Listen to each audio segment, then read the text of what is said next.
My name is Sarah, and I want you to know something before I tell you this story. I am not a bitter woman. I am not someone who spends her days looking backward, replaying every wound, cataloging every lie. I built a good life. I worked hard for it. I loved my family, genuinely, completely, the way you love people when you still believe the world is basically fair. But I need to tell you what happened to me, because maybe you know someone like my sister Dana. Maybe you are sitting right now in a hospital bed, or a lawyer's office, or a quiet room where you are finally starting to piece things together, and you need to know that you are not crazy, you are not imagining it, and you will get through this. It started on a Tuesday in November. I remember the exact day because I had just gotten off a phone call with my mother's estate attorney. Mom had passed away 8 weeks earlier, breast cancer, fast and brutal, the kind that doesn't negotiate. She left behind a house, a modest savings account, some jewelry, and 2 daughters, me and Dana.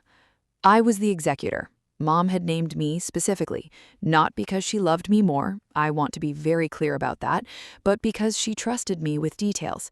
She always said Dana was the big ideas person, and I was the one who showed up. She wasn't wrong about either of us. The estate was worth around $420,000 when everything was accounted for. The house alone appraised at $310,000. Mom had a savings account with about $85,000, a small investment portfolio, and the personal items. Under her will, everything was to be split equally. Dana would get half, I would get half. Simple, clean, the way Mom intended it. I was on my way home from that phone call with the attorney when a pickup truck ran a red light and hit my car on the driver's side. I woke up 3 days later in the ICU with a fractured pelvis, 2 broken ribs, a collapsed lung, and a traumatic brain injury that left me confused, disoriented, and unable to fully track conversations for the better part of 6 weeks. The doctors called it a moderate TBI. It didn't feel moderate. It felt like someone had replaced my brain with wet cotton. Dana came to the hospital. She held my hand, she cried, she told me not to worry about anything, that she and Greg would handle everything while I recovered. Greg is her husband, a tall, loud man who always had an opinion about everything and a respect for almost nothing. But Dana loved him, and I loved Dana, so I tolerated Greg the way you tolerate weather. I said okay. Of course I said okay. What else was I going to say? I could barely remember what year it was. I trusted my sister. She was family. She was the person who used to sneak into my room at night during thunderstorms when we were little. She was the person who called me crying when Greg proposed, not because she was sad, but because she was so happy she didn't know what else to do with it. I trusted her completely. What I did not know, what I could not have known lying there in that hospital bed with tubes in my chest and a headache that felt like a railroad spike, was that Dana had already begun making phone calls, not to check on me, not to coordinate my care. She was making phone calls to attorneys, to the bank, to the estate office. She was moving quickly, with a purpose, before I could get well enough to understand what was happening around me. She had a plan, and the accident hadn't created it. I understand now that the accident had simply given her the window she had been waiting for. Over the next several weeks, while I was in inpatient rehab, learning to walk in a straight line again, and struggling to hold a sentence in my head long enough to finish it, Dana was systematically dismantling everything my mother had left us. Everything our mother had left us.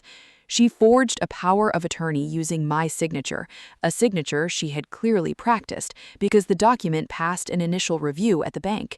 She used it to access my personal accounts, not the estate accounts, mine, the money I had saved for 15 years working in healthcare administration. $41,000, moved in 3 wire transfers over the course of 9 days. $41,000. And then she went after the estate. But here's the thing about plans built on lies. They have foundations made of sand, and I had something Dana hadn't counted on. I had time. I had a forensic accountant named Mr. Harlan who charged $400 an hour and was worth every single penny. And I had my mother's voice in the back of my head saying, "You are the one who shows up, Sarah. Show up." I showed up. When I was finally discharged from inpatient rehabilitation, I was not fully myself. I want to be honest about that. I had good days, and I had days where the fatigue hit like a wall, and I would have to stop mid-sentence because the word I needed had simply left the building. My doctors told me that was normal for a TBI recovery. They told me to be patient with myself. Dana had been so attentive during my hospitalization. She visited regularly. She brought me things, magazines I couldn't focus on, smoothies I didn't have the appetite for. She told me not to stress about the estate, that she had everything under control. She said the attorney had been very understanding given the circumstances. She was right that she had everything under control, just not in the way I understood. I moved in with a friend named Claudette for the first few weeks after discharge. I couldn't manage the stairs in my own apartment yet, and Claudette had a ground floor guest room and enough patients for 2 people. It was in Claudette's kitchen, about 3 weeks after I came home, that I first started to notice something was wrong. It started with a letter from my bank, a routine statement. I looked at the balance and I thought my brain was misfiring again, the way it sometimes did, pulling up wrong numbers, transposing digits. But I looked again and again. The number did not change. My account, which had contained $41,217 before my accident, showed a balance of $43. $43. I called the bank in a panic. The representative walked me through the transaction history, and I listened to her read me 3 wire transfers, 12,000, 15,000, 14,217, made over the course of 9 days in November, all authorized under a power of attorney document filed under my name. A POA I had absolutely no memory of signing, a POA that had been notarized by a notary whose name I had never heard and whose office was 40 miles from my hospital. I hung up the phone and I sat at Claudette's kitchen table for a very long time. I am not someone who cries easily. I didn't cry then. I just sat there and thought about my sister holding my hand in the ICU, telling me not to worry about anything. I thought, she started doing this while I was in the hospital, while I was on a ventilator, while my brain was so scrambled I couldn't reliably remember what I had eaten for breakfast. She looked at her sister lying in an ICU bed, and she saw an opportunity. I called the estate attorney, a woman named Patricia, the next morning. I told her what I had found. There was a pause on her end of the line that told me this was not the first time she had heard something like this, but was always surprised by it anyway. She told me to come in as soon as I was able and to bring every document I had access to. What she told me at that meeting was worse than I expected. Dana had used the forged power of attorney not just to access my personal accounts, but to interfere with the estate administration. She had contacted the estate bank and attempted to redirect the distribution, trying to position herself to receive the full estate value, rather than half. Patricia had not authorized the distribution yet, which had blocked the most aggressive move. But Dana had also separately contacted the county recorder's office and filed a deed transfer on our mother's house, claiming that Mom had verbally promised her the house before she died, and that the will reflected a clerical error. A deed transfer on a $310,000 property based on a verbal promise that existed only in Dana's version of events. And she had signed my name as a co-transferor on the deed, my name, as if I had agreed to give up my share of the house. I looked at that forged signature. I am not a handwriting expert, but I know my own signature the way I know my own face. And what was on that document was close, practiced, deliberate, but it was not mine. Dana had studied my signature and replicated it well enough to get past a clerk at a recorder's office. She had done this carefully. She had thought about it. This was not an impulsive act. This was premeditated. And that was the moment I stopped being confused and started being strategic. Patricia connected me with a forensic document examiner and a forensic accountant, a man named Mr. Harlan. Harlan was 62 years old, methodical, and completely unmoved by drama. He looked at the POA, looked at the wire transfer records, and within 4 days gave me a written assessment that the POA signature showed inconsistencies with my authentic signature samples, that the notarization had potential irregularities worth examining, and that the wire transfer pattern was consistent with systematic financial exploitation of a vulnerable adult. He used that phrase, vulnerable adult. I remember sitting with it for a while. I had spent my whole life being capable, organized, self-sufficient. The idea that I had been targeted specifically because I was vulnerable, because my brain was injured and I couldn't protect myself, that landed somewhere deep. But I let it fuel me, because I was not vulnerable anymore. I had documents, I had a forensic accountant, I had an attorney, and I had a very clear picture of what my sister had done. Now I needed to build a case that no one could argue with, and I needed to do it carefully, quietly, without tipping Dana off that I was coming. She thought the accident had given her everything she needed. She thought I was too broken to fight back. She was about to find out exactly how wrong she was. There is a particular kind of focus that comes when you've been hurt badly enough, and you finally decide to stop grieving and start working. I know that sounds cold. I know some people would say I should have been crying or screaming or calling Dana and demanding an explanation. But here is what I understood, clearly, maybe for the first time in my adult life. Emotion would not get my money back. Anger would not restore my mother's estate. Only evidence would do that. Only documentation. Only a paper trail so complete and so precise that there was no room for Dana to maneuver. So I built that trail. The first thing Harlan did was pull every financial record connected to my accounts and the estate. Bank statements, wire transfer confirmations, the authorization records for the POA filing, the notarization registry. The notary, whose stamp was on the POA, a woman named Renee, had a small office in a strip mall 40 miles away. Harlan's investigative contact found that Renee had notarized 5 documents in a single afternoon on the date shown on my POA, 3 of which were later flagged in unrelated proceedings. She was, in Harlan's polite phrasing, someone who did not ask as many questions as she perhaps should have. In less polite phrasing, she was the kind of notary you went to when you needed something notarized without scrutiny. Patricia filed an emergency motion with the probate court to freeze the estate assets and flag the fraudulent deed transfer while we assembled our full case. The court granted it.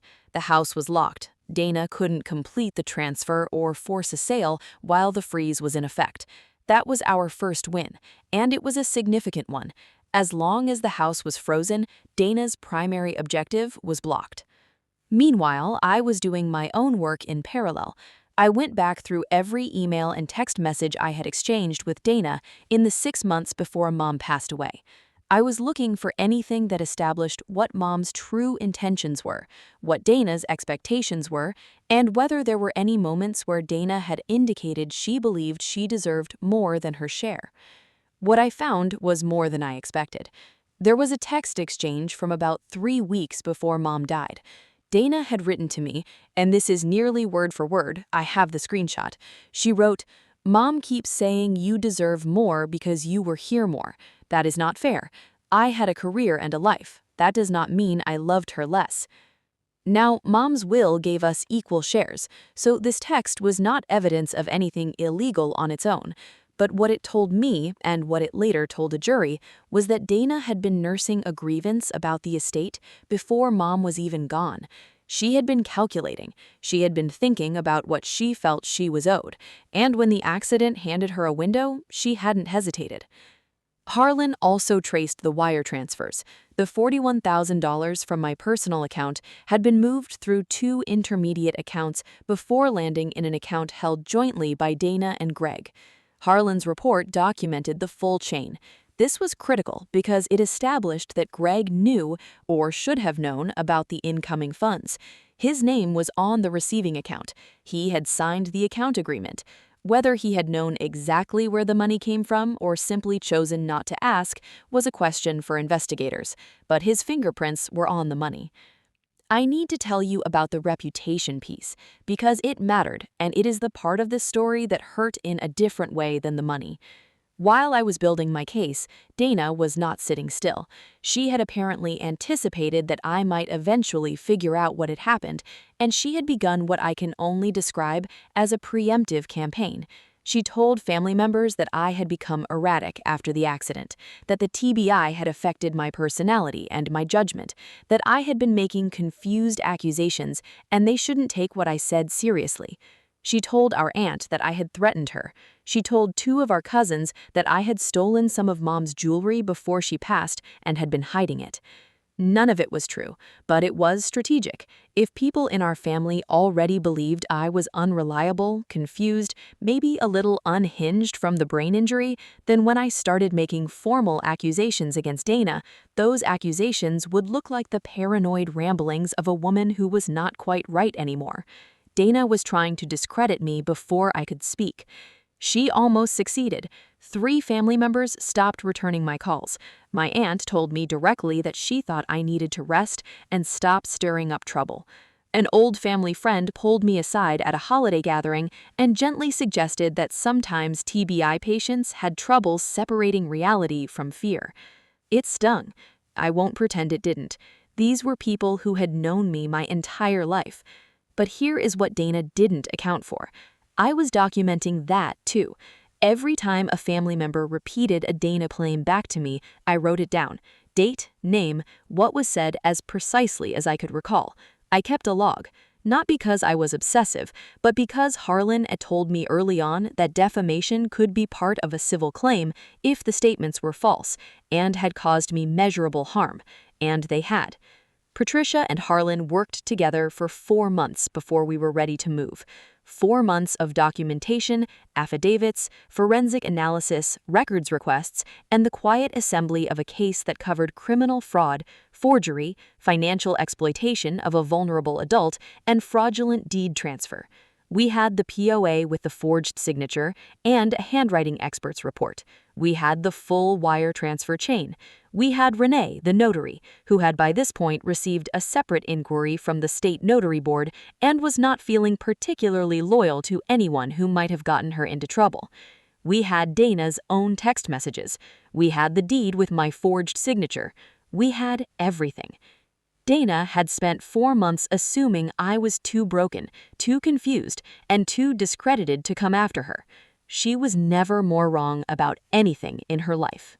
The morning we filed, I woke up before my alarm.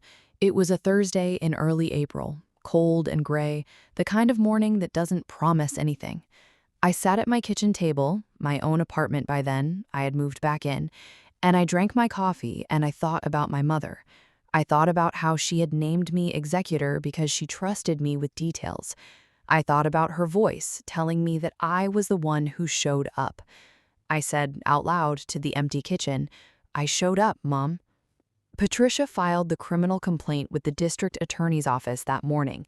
The complaint covered forgery of a legal document, financial exploitation of a vulnerable adult, wire fraud, and filing a fraudulent deed with the county recorder. Because multiple transactions had crossed state lines through the intermediate accounts, there was a potential federal component that the DA flagged for coordination with federal investigators. Simultaneously, we filed the civil suit, recovery of the stolen $41,000 plus interest and damages, restoration of my rightful share of the estate, cancellation of the fraudulent deed transfer, and a defamation claim covering the false statements Dana had made to family members that I could document with specific harm to my professional reputation. Dana received service at her home that afternoon. I was not there. I did not want to be.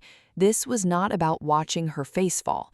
This was about getting back what was mine and making sure she could never do this to anyone else. Greg received service an hour later at his office. Patricia told me Dana called her that same evening, not me, but Patricia directly, and offered to return the money if we dropped everything. All of it, just like that. 4 months of schemes and layers and forged documents and whisper campaigns, and the moment papers landed in her hand, she was ready to write a check. Patricia told her that the criminal complaint was not ours to drop. That was the district attorney's decision now. The next several weeks were, in the most literal sense, a reckoning. The DA's office moved quickly because the evidence was clean and well documented. Forensic document examination confirmed the forged signatures on both the POA and the deed. The notary, Renee, facing her own professional and legal exposure from the state board investigation, provided a statement that was not favorable to Dana.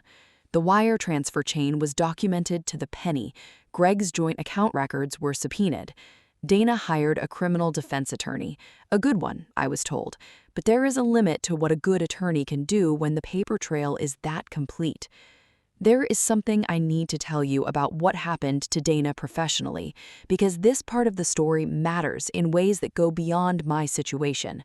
Dana was an attorney, not a practicing litigator. She worked in corporate compliance at a mid-size firm, but she was a licensed member of the state bar, and a criminal fraud charge against an attorney, particularly one involving forgery and financial exploitation, is not something the Bar Association takes lightly.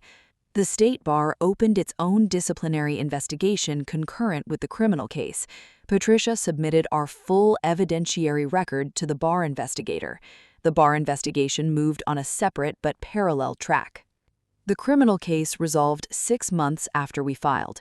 Dana pled guilty to 2 felony counts, forgery and financial exploitation of a vulnerable adult. She received a sentence of 3 years probation, mandatory restitution, and community service. Greg was charged separately as an accessory after the fact for the wire transfer piece, received a plea to a misdemeanor, and paid a substantial fine.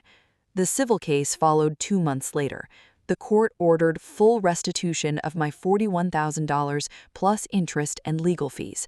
The fraudulent deed transfer was canceled, and the estate was distributed per the original will, 50% to me, 50% to Dana, with Dana's share subject to offset for damages, meaning my recovery was drawn first from her half. By the time the math was done, I received significantly more than half the estate because Dana's misconduct had cost her her share in the offset. And the house, my mother's house where we had grown up, where there were crayon marks still on the inside of the closet door that Mom had never painted over because she said she liked remembering how little we used to be. That house was distributed correctly, my half, her half, except Dana had to liquidate her share to pay the restitution. I bought her out. I bought my sister's half of my mother's house, so now I own the whole thing. And I go there sometimes, and I stand in that kitchen where Mom used to make Sunday dinners, and I think about everything that happened in the 2 years since her death. And sometimes I open that closet, and I look at those crayon marks. The Bar Association ruled 18 months after the investigation opened. Dana's law license was suspended for 3 years with conditions for reinstatement that include ethics coursework and supervised practice. If she violates any term of her probation during that period, the suspension converts to disbarment. She has not reached out to me. I do not expect her to. I want to be honest with you about something. People sometimes ask me, "Do you miss her? Do you miss your sister?" And the honest answer is, I miss who I thought she was. I miss the person who used to sneak into my room during thunderstorms, but the person who looked at me unconscious in an ICU bed and started making phone calls to steal my money, I never knew that person. I just thought I did. That grief is real, but it does not change what was right. And what was right was to show up, to document everything, to build a case so complete that there was no room for doubt, to trust the system enough to use it, even when it felt slow and uncertain and like it might not work. It worked. And in Part 5, I want to talk directly to you because some of you watching this right now are in the middle of your own version of this story, and I want you to hear the things I wish someone had told me before the crash. I have been thinking about how to end this story, how to close something that doesn't really feel closed, because your life doesn't close, it just keeps going. and you carry the things that happened inside it, and you decide what you're going to do with them. I decided to tell this story publicly because I kept meeting people. At my physical therapy appointments, at family events, online, people who would hear a piece of what had happened to me and then quietly, privately tell me something that had happened to them. A sibling who had disappeared with a parent's assets, a spouse who had hidden accounts for years, a business partner who had forged documents, a parent who had manipulated a vulnerable adult child. The specifics were always different. The core was always the same.